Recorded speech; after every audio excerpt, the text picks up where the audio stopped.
La historia, el arte y la ciencia frecuentemente se encuentran de maneras inesperadas y muy creativas.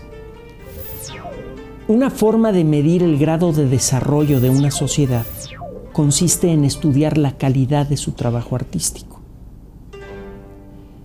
Cuando tiene usted una sociedad razonablemente ordenada y estable, es posible desarrollar talentos muy especializados.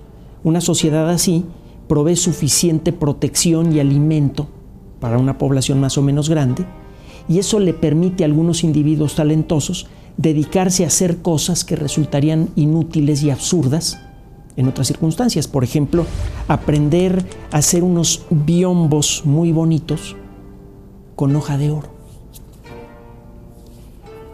Japón ha tenido una historia muy variada, muy interesante y poco conocida aquí en Occidente. Hubo una etapa que duró más o menos 200 años, se llama el periodo Edo, que comenzó por allá más o menos cuando Galileo comenzaba a observar las estrellas con su telescopio en 1609, y terminó antes de la mitad del siglo XIX, por allá en 1830.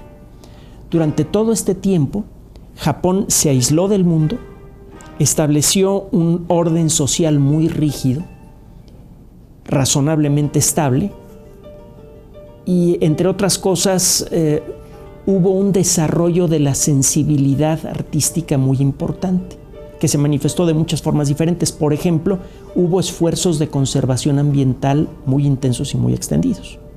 Tuvo también sus cositas no tan brillantes como sucede en toda la historia, las historias de las civilizaciones, pero es uno de los periodos más brillantes en la historia de Japón.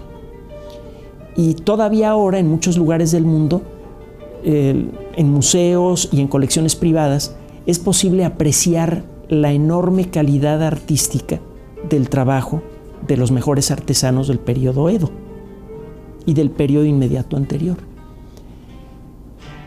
Los japoneses, entre muchas otras habilidades, desarrollaron una extraordinaria capacidad para manejar metales. Sabían, por ejemplo, cómo fabricar hojas de lo que ahora llamaríamos acero inoxidable, con una flexibilidad enorme y además con una resistencia fantástica. Hay hojas de este tipo que no se han afilado en 1000 años y siguen siendo tan buenas para cortar un trozo de bambú como lo eran cuando fueron fabricadas. Las buenas katanas japonesas son probablemente las mejores espadas que se han fabricado alguna vez. Por otro lado, en un ambiente más civilizado, el oro es uno de los metales más difíciles de trabajar. Por un lado es escaso. Por otro lado, no responde bien a las aleaciones. No es un metal que puede usted mezclar fácilmente con otros metales para producir objetos duros, objetos brillantes, objetos opacos. No es fácil juguetear con el oro para darle distintos acabados. Y el oro es uno de los materiales más maleables que hay. Es decir, es uno de los materiales a los que resulta más fácil darle la forma que usted quiere. Si usted golpetea una pieza de oro repetidamente con cuidado, puede usted formar láminas extraordinariamente delgadas de oro. Es posible en principio fabricar láminas de un solo átomo de espesor, aunque nadie lo ha conseguido de manera regular y en grandes cantidades. Los artistas del periodo Edo desarrollaron biombos como este, y sabemos que con el paso de los años, la capacidad que tenían para trabajar el oro fue mejorando. Y uno de los síntomas de que podían trabajar mejor el oro es que podían hacer hojas de oro cada vez más y más delgadas para decorar objetos como este. Sería en principio posible, y aquí es en donde entra la ciencia, ponerle fecha a los objetos realizados en distintas épocas en la historia del arte en Japón, simplemente midiendo el espesor de la hoja de oro que se utilizó para decorarlos. El problema es que con las técnicas tradicionales, para poder ver cuál es el espesor de la hoja de oro de un objeto artístico como este, tiene usted que agarrar un pedacito de ese objeto, cortarlo, rasparlo y llevarlo a un microscopio. Y eso sería una verdadera barbarie.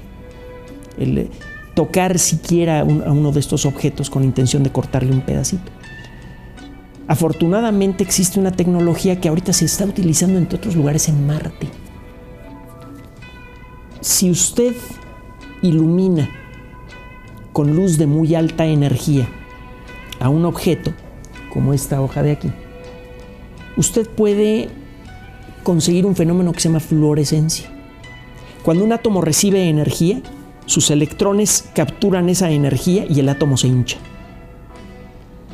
En este estado, el átomo es inestable. Al cabo de poco tiempo, el átomo emite esa energía en forma de luz y recupera su forma normal. Si usted ilumina a una lámina de oro muy delgada con rayos X con la intensidad apropiada, los átomos de oro van a absorber esa energía y la van a reemitir en forma de rayos X de otro tipo o en forma de otro tipo de luz. Así como existen muchos colores de luz visible, existe el rojo, existe el verde, existe el amarillo, existen muchos colores invisibles de rayos X y también de luz ultravioleta. Acuérdese que tenemos la luz visible, si le da más energía se convierte en luz ultravioleta, si le da usted más energía se convierte en rayos X. Usted ilumina con rayos X de un cierto color muy particular a la lámina de oro. Los átomos de oro absorben esa energía y empiezan a reemitirla en forma de ciertos colores de rayos X y de ciertos colores de luz ultravioleta. Usted analiza los colores de rayos X y luz ultravioleta que emiten los átomos de oro y puede saber algo sobre ellos. Si usted calibra apropiadamente su aparato, usted puede saber cuántas capas de átomos hay en una lámina de oro que están emitiendo luz por ser estimulados por los rayos X. Usted ilumina con rayos X, toma una fotografía y esa fotografía le dice cuál es el espesor exacto de la lámina de oro que está usted analizando.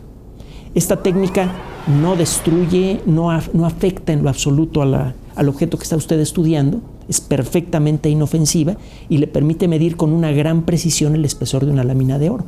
Gracias a esta técnica ha sido posible utilizar los rayos X para medir la edad de objetos perdidos de la época Edo.